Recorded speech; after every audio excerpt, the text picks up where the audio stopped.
Welcome to the Pacific Research Institute's Next Round podcast. I'm Rowena Ichon, Senior Vice President, and with me is Tim Anaya, Senior Director of Communications. Hi, Ro. How are you today? Well, Tim, not so good. I was glued to the television all morning long and even actually all weekend watching Afghanistan fall. You and I are communications experts, Tim, and I am shocked that the president and even no one at the Pentagon had been updating Americans on what was happening over, the end of last week and this weekend. I know Biden is going to address the nation later on today. We're recording this on Monday, but there really has been a communications vacuum. The footage this morning where Afghanis were hanging desperately on this American transport plane, clambering up the stairs to get in the plane. It was just a horrendous scene. And I think even people had died trying to get on that plane. So that's the kind of footage that will be played again and again for generations to come. And I think the president owed us an explanation. The Pentagon owed us an explanation. Well, when you think back to recent conflicts and military engagement we've had around the world, we had an abundance of press conferences, presidents giving speeches, and it was,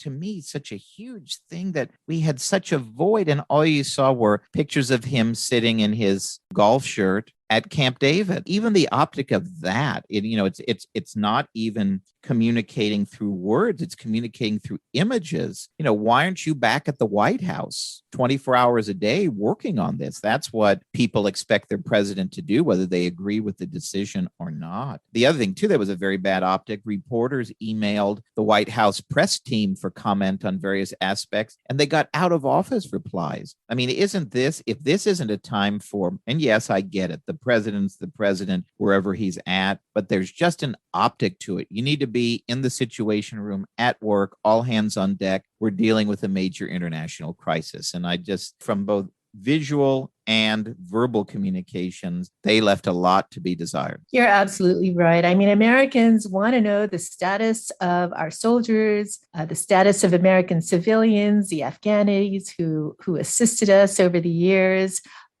whether we can hold the airport so we can safely get everyone out. I know the situation is in flux, but there should have been briefings again all weekend long about what was happening, and Americans paid in taxes hundreds of billions of dollars to support this war. To see it unfold in this kind of tragedy is Americans are owed an explanation. But anyway, let's move to California issues. We've got a lot going on. We're close to the end of the legislative session. And Tim, you wrote a great blog on this last week about some of the bills that are coming down the pike. Well, as I usually say, watch your wallets, friends. The California legislature is back in session. And we talked about this a little bit with Steve Greenhut on our podcast last week. I would say this year's legislative session has basically been overshadowed by COVID, overshadowed by the budget, and certainly overshadowed by the recall election. But there are a few issues to watch over the coming weeks. One of them is transportation infrastructure. We have the bipartisan bill in Congress that, if you read, Ro has a great blog later this week where she kind of goes through what California could receive from Washington as part of that bill.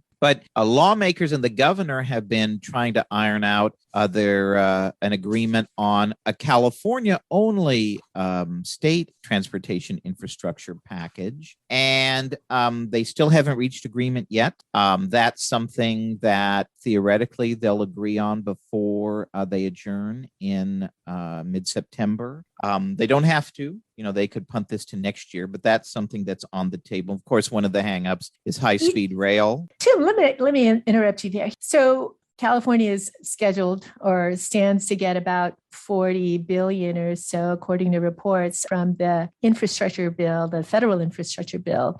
Now, I wonder, so we've got our own infrastructure bill here, or infrastructure plan here in California. I wonder sometimes if the state doesn't take those federal dollars and substitute them for the original state spending, and then they end up spending the money on some other port project. Does that happen? That has. It has happened before. for, but I think that's some of the problem, right? We're spending X amount on a certain type of infrastructure, and now we're getting money from Washington for that same infrastructure. So we could substitute that money to pay for it and then free up the original funding source for some other area. That is not uncommon. We certainly have balanced budgets in tough budget years that way. So, Tim, you're also following the recall. We've got some debates coming up, some major endorsements from various local papers around the state, and also some new polls. Yes, so the latest poll came out over the weekend. It was the CBS News poll, and the numbers are holding about the same. It's still a margin of error race. They found it yes 50 or yes 48, no 52 with a 4-point margin of error. And then in the replace election, undecided is leading, then no one. So apparently the governor's message is getting through somewhat of Democrats urging Democrats not to vote for anyone on the replace election. And then of the actual candidates, Larry Elder is leading with 23%, followed by Meet Kevin with 13%. Who is Meet Kevin? Who is Meet Kevin? He seems to come out of nowhere. Yeah, he's running as a Democrat, and he has a YouTube channel. I believe it's on financial issues, and his nickname is Meet Kevin, and he tried to get it on the ballot that he's Meet Kevin, and the Secretary of State ruled, well, that's a slogan, so you can't use that as your ballot title or your name on the ballot, and a court agreed with that. But he's not just kind of sitting around. You know, the governor launched a big campaign swing in San Francisco and all over the state over the weekend, and Meet Kevin is showing up trying to campaign with Gavin right on the street corner there. So he's definitely being scrappy, but he's right now getting 13% of the vote. Now, I don't know if that's Democrats just hearing, well, there's a Democrat and we're going to vote for him, or if he's catching on and getting some name recognition. But then we have two debates upcoming this week. The Sacramento Press Club debate is Tuesday, the 17th, and I don't remember what the other one was. But the issue is, it's still kind of the same issue we had at the first debate, that Gavin Newsom is not participating, but Larry Elder is not participating. So you're seeing these kind of candidates that are getting a lower percentage of the vote. They're the ones getting the stage. And so far, it hasn't translated into an uptick in support for them. So we will see. Well, our podcast this week features Dr. Adrian Moore of the Reason Foundation, and his work focuses on transportation issues. So this is great timing. He wrote a terrific chapter in our new book, Saving California, about what's wrong with the way the state has managed California's transportation policy. And he offers some very practical recommendations on what we can do to improve it. Last week, as Tim said, the Senate passed the infrastructure bill. It's about $1 trillion. And California stands to get about $40 billion, reports the Sacramento Bee. And as Tim mentioned, I wrote about the details in my blog this week. But Dr. Moore, in this interview, he says the bill is absolutely laden with pork. Still, Tim, I don't know if this bill is really going to be a slam dunk. Speaker Pelosi won't bring it to a vote unless the Senate passes a $3.5 trillion budget reconciliation package. And of course, a socialist wing of the party is up in arms saying that this spending is not enough. Do you think it'll pass? I don't know. She certainly has her hands full. Now, I hear a lot of Washington, D.C. pundits praise her for what a brilliant legislative tactician she is. I don't know what they're observing that we're not, but this is a pickle. And if ever she needs to use all her quote unquote brilliant tactician tactics, this is it. Because, in the House, you really have to thread a needle. And you have a lot of people saying, nope, you got to pay attention to my issue or I'm not going to play ball. So I think it's a very tough road for them to go down. But I will say, for our listeners who want to know more about it, Adrian Moore certainly brings a good perspective to the debate, and he uses a lot more colorful language when describing the bill than we did. That's right. So it's really fantastic about this interview with Dr. Moore is that he really does a great job in explaining what could be a pretty complicated issue, infrastructure, and he really distills it into what really matters to us as citizens who use the nation's transportation infrastructure every day of our lives. So thank you for listening. And here's Dr. Moore. Welcome to PRI's Next Round podcast, Dr. Moore. We're delighted to have you join us to talk about your chapter in PRI's Saving California book, which focuses on a big topic in the news these days, which is infrastructure. So let's set the stage for our discussion. We've all experienced the poor conditions of California's infrastructure, our crumbling roads, unsafe bridges, insufficient ports and water storage. So just how bad are things today, and what, in your view, should be the top priority of lawmakers for an infrastructure funding priority list? Well, thanks, Rowena and Tim. Thanks for having me on. That is a good kickoff question, because I think people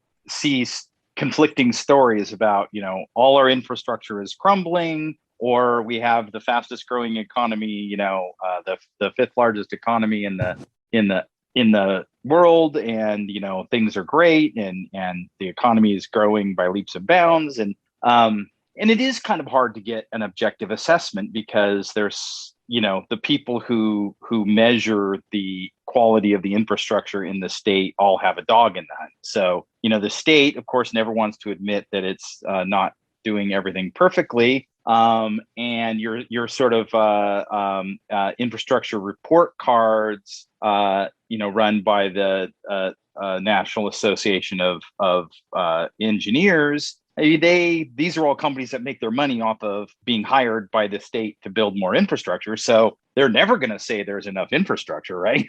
It's always going to be needs, but we have enough objective data on specific things. I think, if like me, you've driven on a California road, that there's some problems with California's road. And especially if you've driven a California road to the border and felt viscerally the immediate change when you cross out of California into, say, Arizona, Nevada, or Oregon, and suddenly the road is so smooth and so quiet. It's like, wow, what a concept. There is a sharp difference. And so objectively, we know that California has been letting its infrastructure deteriorate by not investing enough in maintenance. So we have, bridges, roads, dams, public buildings, school buildings, you name water, wastewater systems, you name it, power plants, all, old, barely holding it together. And we know that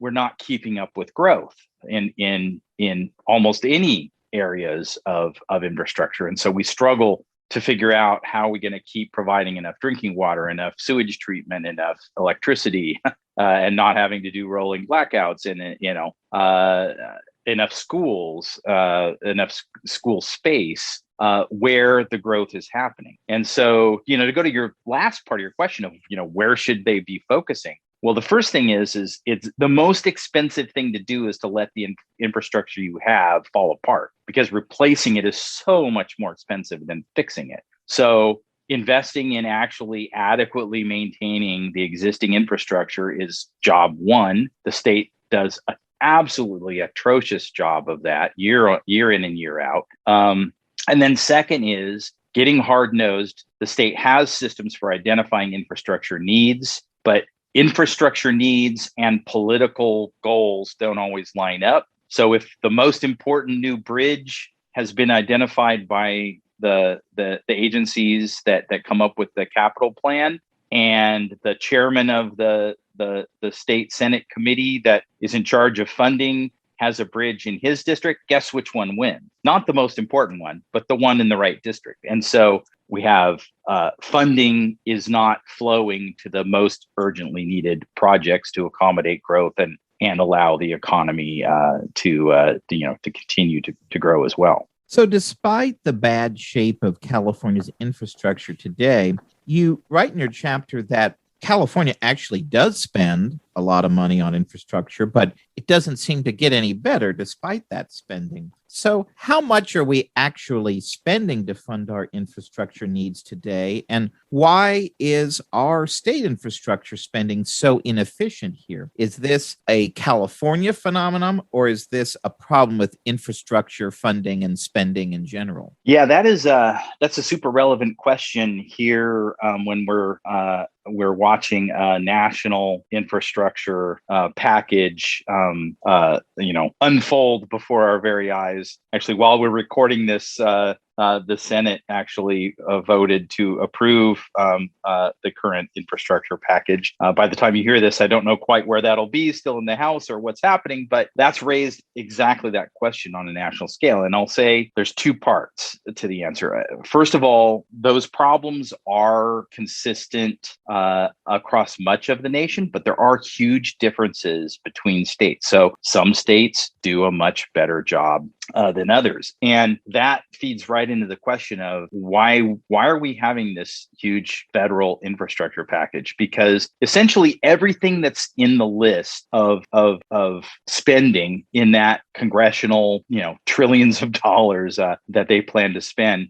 is a bunch of things that should just be privatized and doesn't need any government funding. A bunch of things that should be done by the states and not by the federal government. And so this tendency to have someone else pay for our infrastructure, is very tempting. California loves to get more federal money to pay for infrastructure, to make people in Iowa pay for California infrastructure, and that plagues the systems. California itself, the current plan in the state of California it's a classic 5-year plan, very Soviet, and it calls for and intends to spend about $12 to $13 billion per year on infrastructure in the state of California. That's a lot of money. That's a sizable chunk of the budget.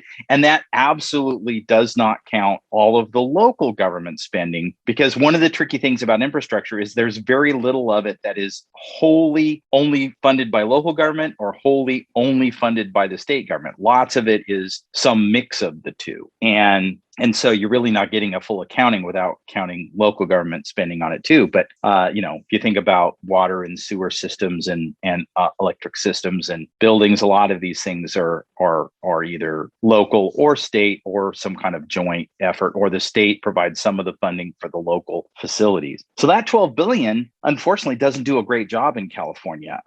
California is just lousy at getting bang for the buck when it spends money. And this is across the board. I think almost anyone listening to this podcast has probably seen it intimately in some area, some issue that they've paid attention to, at how just ridiculously much things cost when the state government gets its fingers into the cooking. And here's a great example. So let's just take annual expenditures to operate and maintain the state highways in California.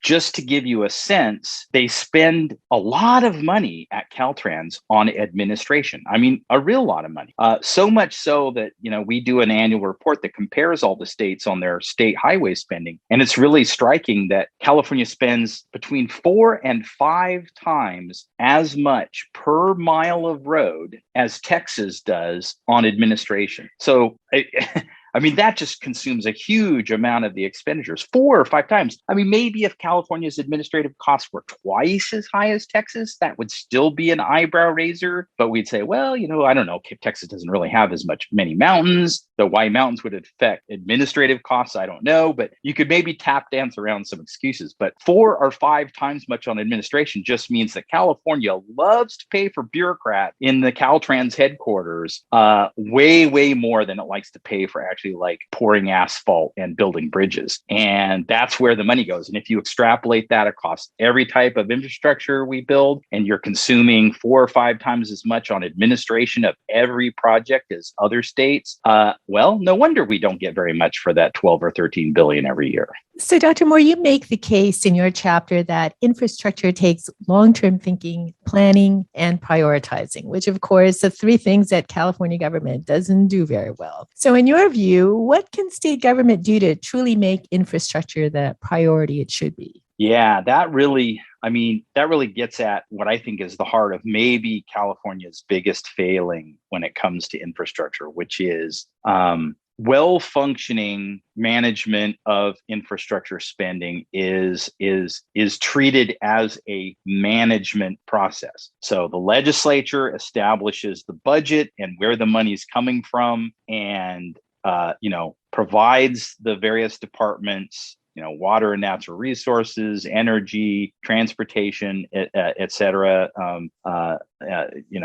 Department of Administration for buildings, Department of Education for schools, gives them the money they need through a budgeting process. And then those agencies manage figuring out where the investments need to be made, where the needs are, through a administrative process, which should look. We can dunk on bureaucrats with great justification all we want, but their decision making process, free of political interference, tends to be at least predictable and can be steered, in a somewhat criteria based way. The problem is in California, the legislature is not content to allocate money to the agencies and then let the agencies do a process of figuring out somewhat objectively where that money should go. Instead, the legislature wants to determine where all the money goes and sticks its finger into micromanaging the money. And so every politician in Sacramento is thinking in terms of this year, this election cycle. What do I need right now to keep people happy, be it special interests who are lobbying me, be it my constituents back in the district? And long-term has nothing to do with it and isn't even part of the conversation. So we have divorced in California the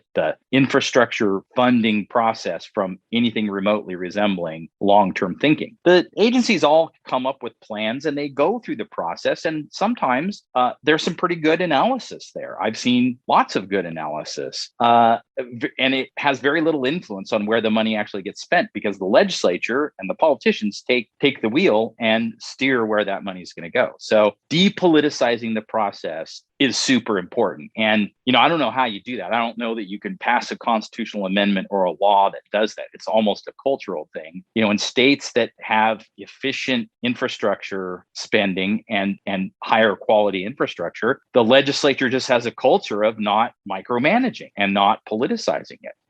And we need to restore that in California somehow. And some constraints on the legislature would be a big help. I mean, maybe we need a ballot initiative to try to do that. So you also recommend that state government should transform the way it allocates funding to prioritize projects based on impacts and benefits. So how would your vision for funding infrastructure projects work, and how would it differ from the status quo? Yeah, I mean, there's no sort of one right way to do that, but there are some examples. I think, Virginia is one that comes immediately to mind where there was, essentially a realization of what I was just talking about the problems with infrastructure planning being sort of hijacked by short-term or politicized thinking, and trying to, as much as possible, remove that from the equation. And so setting up a system where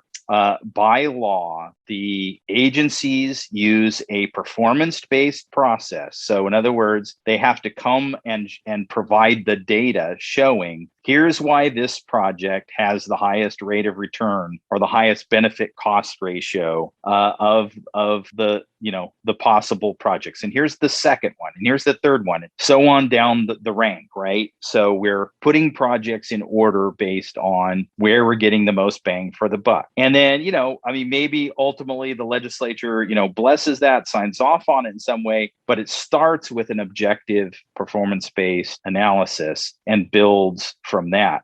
If you don't even start with that, or if it's, as I think is really the problem in California, where it's just a token gesture in the process and nobody really takes it seriously because everybody knows that this is going to be driven by what the committee chairman wants or what have you, you don't even get started with good objective analysis. So, that's kind of an oversimplification, obviously, trying to say, how do you compare the costs and benefits of building this school in this county versus the building a new bridge in that county. I mean, these comparing these things is not easy. And actually, you should avoid trying to do that, because the budgeting should be done at a more macro level, like based on demographic and economic estimates of growth and need, and analysis of the condition of the system. We get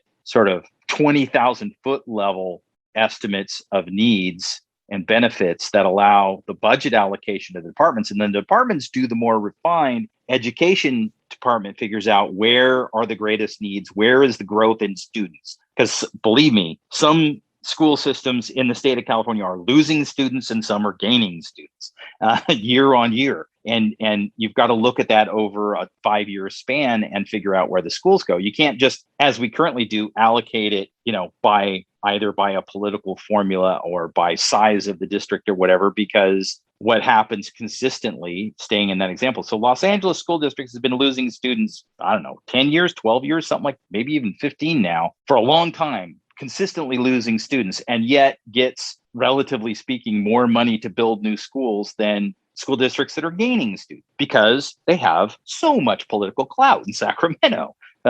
So many Los Angeles politicians are in, committee chairs or vice chairs or what have you, and they make sure that they get the money whether they need it or not.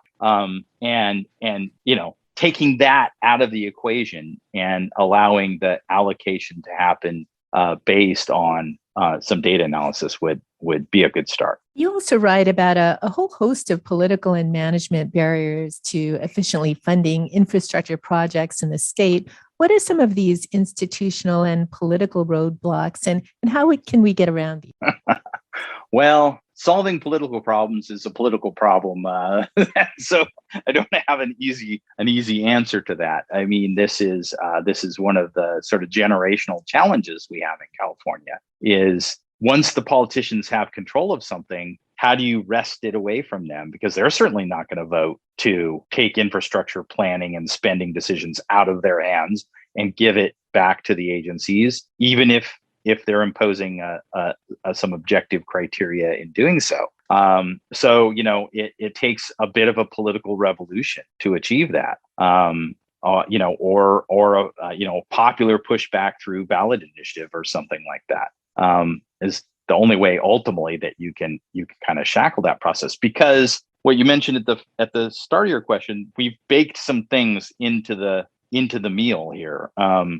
We have very strong unions, public employee unions in the state of California, who have not only consistently are one of the most powerful special interests in Sacramento that push for allocation of this funding and systems for managing it that benefit them rather than taxpayers. But they've managed to get lots of laws passed over the years to sort of embed that into the system. I would argue that one of the biggest reasons why, say, administrative costs for California's roads are so high compared to other states is that the public employee unions have managed to get provisions in laws and budgets to pad, the administrative costs and headquarters, and require, some untold numbers of planners and environmental experts and so on and so forth at headquarters that consumes all of those funds long before they ever get down to like actually building a road.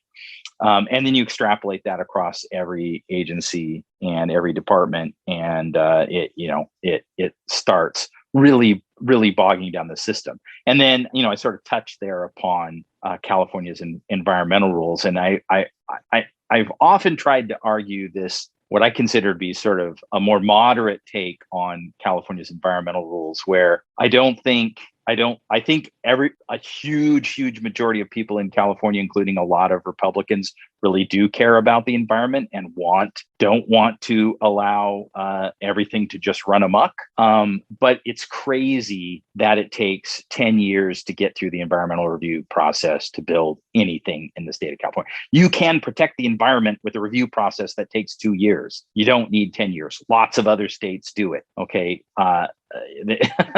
the goals may be laudable, but the process is horrific in California. And those two things alone, the union protection measures and union lobbying that drives up costs, environmental processes that, while they may achieve some worthwhile goals and maybe some not so worthwhile, but it's a mixed bag, but could achieve the benefits that they do achieve in far less time if we had anything remotely resembling an efficient process or a process that cares about time. And time is money when you're building projects. When you plan the budget for a project now and that thing's not going to get through the environmental process in 10 years, I'll tell you what, in 10 years, the price tag for that project is not the same as it is now. Yeah, not even remotely. So you're baking in these huge cost escalations with that slow process. So you and others have made the case that public-private partnerships should be better utilized by state government for the financing and upkeep of major infrastructure projects. So what are some of the advantages of using public-private partnerships over the status quo, and how would their increased use by state government benefit Californians? Yeah, so public-private partnerships is basically it really is a partnership. So it's this idea of how do we have the state and the private sector work together to do infrastructure projects that could be new construction, could be operating and maintaining existing infrastructure in ways where we take advantage of the things that the government does better and the things that the private sector does better, or at least the responsibilities are efficiently allocated, given that there are certain risks in building a long-term infrastructure project, right? Economic risks, engineering risks, et cetera. And some of those can be managed best by the state. So the risk for how long is this environmental review process going to take? Okay, the private sector can't manage that risk. They have no control over that. The state, can better manage that risk. So you start thinking about elements of the project like that, and you go, oh, okay, the state can better take care of this. Getting all of the various local governments and utilities and what have you, who all might have cables, wires, and pipes running through the area where you want to build a road, right? You have to coordinate with all of those entities and go through a legal process so that you can, move or adjust or shift those things as you build the road. The state's in a much better position to do that efficiently than a private company is. So there's some things like that. And then there's designing and building and operating the actual physical infrastructure. The private sector does that much cheaper and much faster than the state does. So, you look at a good example is in the Bay Area, the Presidio Parkway, which is this road that runs through the Presidio, which is a national monument, and connects the city to the Golden Gate Bridge. And it goes through a lot of wetlands, so it's an elevated road structure. Many 20 years ago, it was recognized that roadway was not seismically safe and needed to be rebuilt. And ultimately, that was done, or that's been done through a public-private partnership, where you have this nice blending of the state doing the part that I should say the state and local governments doing the parts of the project that they can do best, the private sector doing the parts of the project that they can do best. It's a performance-based contract on environmental standards. So because it goes through a national monument and protected wetlands, there's all kinds of environmental standards that have to be met. And the private consortium working on it doesn't get paid if they violate any of the environmental standards and so on. So that protects the state from the federal government and so on. But they also get paid based on how well the facility performs in actually moving traffic through its length, and for how well they maintain the facility over the next 25 years, and the cost of rebuilding that facility when it reaches the end of its life, and all of this. So it's a great example of saving literally hundreds of millions of dollars over decades by coming up with the right allocation and the shared responsibility of the public and private sector to deliver that project. If we could do all the roads in California that way, our system would be stellar, and we'd actually be getting good bang for the buck out of that $12 billion a year. That's interesting that you raised that, Dr. Moore, because I used to live in San Francisco for about 15 years, and I've driven that road many, many times, and I saw it being rebuilt, and it's really fantastic. And it's so much of an improvement that it was before, and I'm glad to hear that it was actually efficiently done and done on time and on budget. Yeah. So the big hang up, of course, in any infrastructure project is how to pay for it. So even though the state is seemingly flush with cash these days, infrastructure projects aren't at the top of the budget priority list. So you make the case that user fees should pay for infrastructure projects as much as possible. So what are some of the advantages of switching to a user fee funding system, and how would you address issues of funding equity and affordability that, of course, those on the left would definitely raise? Yeah, so we have user fee funding in some aspects of infrastructure. For example, in transportation, most of the state's transportation expenditures are funded by fuel taxes and other sort of user fees, registration fees or license fees and so on. So things that are at least somewhat related to a person's use of the system. The advantage with that kind of funding is that what people pay is related to how much they use the system, right? So people driving cars pay the fuel taxes that pays for the roads that they use for the most part. People who use the sewer and water system pay water and sewer fees that, generally is tied to how much water and sewer services they use. And that creates a connection that tends to flow into the budget. So it's a lot harder for a local government or the state to especially for local governments to, misallocate those funds when people are paying more directly for it. Whereas if we're just using property taxes to pay for everything, or the state's just using income taxes or sales taxes to pay for everything, well, then it's all just in the general fund. And the general fund is always politically allocated. And there's no sort of trust fund for the user fees the way you have, with most, say, water and sewer funds and the water and sewer fees that you pay, or even, most of your electric bills, are very much tied to how much you use, and then the expenditure of those monies is tied to where use is happening. So you get this connection between use and payment that makes the system more accountable. So that's probably the biggest benefit. The second thing is that sort of inherently takes some of the politicization out of it, because the where the fees are being paid and what systems are being used to generate those fees tells you a lot about where the needs are. So if you've got growing user fee payments on this system, there's growing use of that system, and therefore there's growing needs for maintenance and maybe ultimately for expanding it.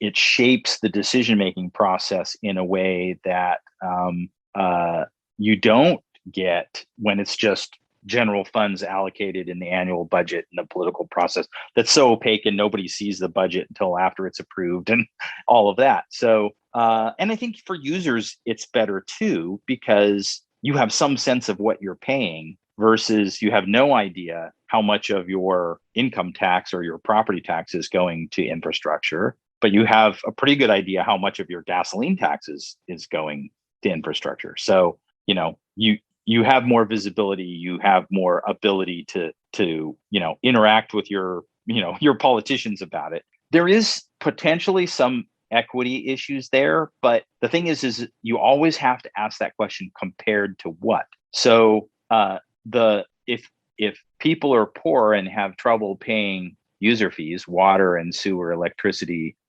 gasoline taxes and so on,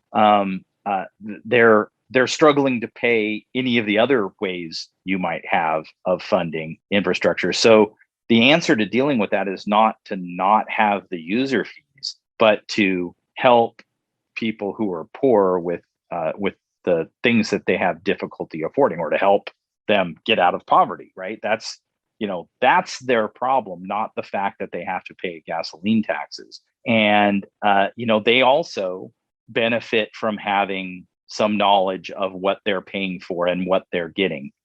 Poor people care about whether the state is doing a good job with their taxes just as much as you and I do. And so, trying to sort of develop say, well, because there's poor people, let's not have anybody have any connection between what they pay and what they get when it comes to state services, doesn't make things better. It makes things worse. So you're trying to solve the wrong problem by eliminating user fees in the name of equity. Use user fees and then make adjustments to the system to make them equitable, or deal with equity in a direct way, not through the user fee. You touched on it a little bit earlier.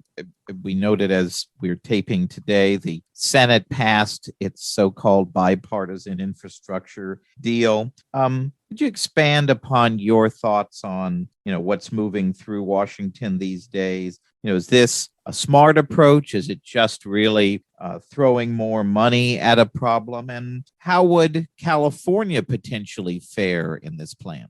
Oh my gosh, it's a pork pile of epic proportions. It's a disaster. I think I mentioned earlier that almost nothing in the federal infrastructure package makes sense to be paid for by a federal infrastructure package. It's just wrong-headed from start to finish. And unfortunately, it really did turn out to be a bipartisan package, because at least in the Senate, a pretty sizable group of Republicans wound up voting for it, which just goes to show that when it comes to massive pork expenditures, there's nothing more bipartisan than massive pork expenditures. So and that's essentially the problem with large federal spending bills is accountability goes out the door, because if they're large enough, everybody can get something they want in terms of the members of Congress, and the taxpayers who are going to be paying the bills for generations are left out of consideration. So yeah, no, it's a disaster. California is certainly going to get a very hefty chunk of the funding. There's been so many changes. I've completely lost track of kind of allocations for anything specific to California, but there's a lot of the kind of worst ways of doing infrastructure, where a lot of the money doesn't actually have to go to building things. It can go to planning and administration, and California really knows how to spend on administration. They're the nation's best at that, in fact. So we can count on lots of administration being funded by the federal government. Oh joy, oh joy. Can't you imagine the benefits to every Californian of having a huge infusion into the state's administrative apparatus? Oh boy. There's a lot of picking winners for projects that are not urgently needed but are politically popular. All kinds of new green energy projects, whether there's the transmission grid to carry it or not, whether they're cost effective or not, et cetera, et cetera. Lots of building, whether I anticipate money flowing into school construction projects, regardless of whether they actually have a growing student body or not. And, so on and so on. Just see that spiraling out. Nobody wants to spend this money on maintenance, right? So first thing they're doing is they're skipping the first need and saying, let's go to where, we want to hand out the pork. We want to spend more. And so maintenance just doesn't have the ribbon cutting, panache that building new stuff does. So we'd rather build things we don't need than maintain the things we do need, because the political benefits are greater. And so we're going to exacerbate the problem. Well, we have a recall vote around the corner, and the polls are showing that it's actually closer than most of us had ever imagined. So what would be your top 3 recommendations coming from your chapter for Governor Newsom if he keeps his job, or his challengers? Yeah, that is a great question. Recalls. Well, so if you happen to, like me, to live through the last time we did this, when we recalled Gray Davis and wound up with Governor Schwarzenegger, I wind up having such mixed feelings, because on the one hand, there's a reason why this recall is doing pretty darn well in the polls. And that kind of accountability for politicians, I think, is always a good thing. On the other hand, last time we did this, how much did it really change? I would argue it didn't change a dadgum thing. And so the cynical part of me says, yeah, this may feel viscerally good. And it may, be a little bit of a wake up call to politicians that, there is some accountability eventually if you go too far. But will it actually change anything in California? Well, I'm more skeptical of that. At least in any meaningful way. But taking your question to heart, what might whoever is governor, a month from now? Well, I guess a little bit over that. But what they should take away from this, and I think that is just the kind of the theme of in a way of the conversation we've been having, which is the politicians in Sacramento are making decisions divorced from the day-to-day reality of the citizens of California, who either depend upon or are forced to consume and pay for because the state government has taken over the provision of that service. And they want clean water. They want the sewer system to work. They want decent roads. They want, less congestion. They want never to suffer rolling blackouts. They want, adequate schools for their kids. And they rightly think it shouldn't be that hard to get these fundamental things right. Why is the California legislature constantly arguing about, this social goal or that international policy matter, or all these things over which they can blather all day but have very little control, and something that they have a lot of control over, like the basic infrastructure that everybody has to live with every day, gets almost no attention. I think that's emblematic of what this wake-up call should be, is quit trying to run for president or whatever it is. It seems like every governor we have does, and every legislature seems to be running for their next office, and they're all trying to land a movie deal or whatever it is, and they really are spending very little time trying to operate the basic functions of the state. They don't do any oversight to see if the money that they spend on projects actually resulted in the goals that they purported it was going to do. And when there is a measurement of how effective or ineffective their spending has been, they ignore it. Exhibit A, the California high-speed rail project. It doesn't matter how many studies come out showing what an absolute, I struggle to think of a clean way to describe how bad that project is. All the best descriptive words for that are just a little too filthy for a good podcast. So let's just say it's an unmitigated disaster, as proven by a whole swath of independent analyses, and yet they don't care. It doesn't influence their decision making one whit, and they just keep throwing good money after bad, and extrapolate that across the state. And people, no wonder people feel that when the governor ignores the lockdown rules, that's just a highly visible instance of what actually is the day-to-day reality of, they don't feel like the things that are affecting us in our day-to-day lives matter one bit, because it doesn't affect them. And so they're making decisions based on their lives and their criteria, completely disconnected from the average person's needs and wants. And that's what people should be, recall that attitude. So finally, for our last question, we call our podcast Next Round because of PRI's proximity to wine country and our love of discussing public policy while enjoying a great glass of wine. So what beer, wine, adult or otherwise beverage do you recommend to our listeners when trying to unwind from thinking about all of our state's transportation infrastructure challenges? I love this question. What a great idea to wrap things up. So I California, born and raised, mostly up in Northern California, Redding area. Went to school at Cal State Chico, UC Riverside, UC Irvine.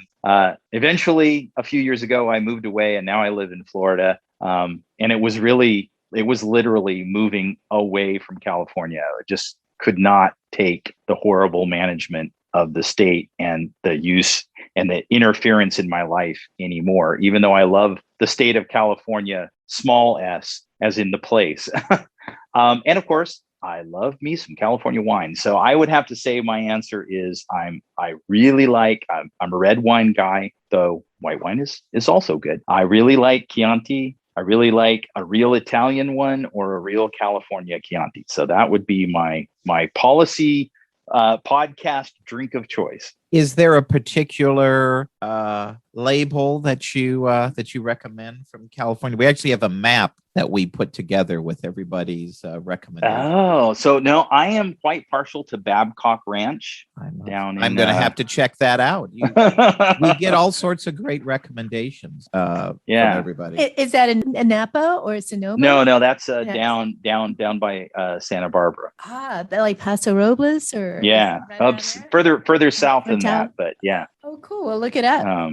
It's they've got I like most of their wines, but their reds are almost all fantastic. Thanks so much, Dr. Moore. Thank you. If you like this episode, please tell your friends and subscribe to PRI's podcast at iTunes, Google Play, Stitcher, TuneIn, iHeartRadio, and Spotify. And when you're on these platforms, don't forget to give us a big 5 stars. If you don't subscribe to any of these, you can still listen on PRI's YouTube page, youtube.com/Pacific Research 1. That's the number 1. Thanks for listening. I'm Rowena Ichon. Hope you'll come back again for Next Round with PRI.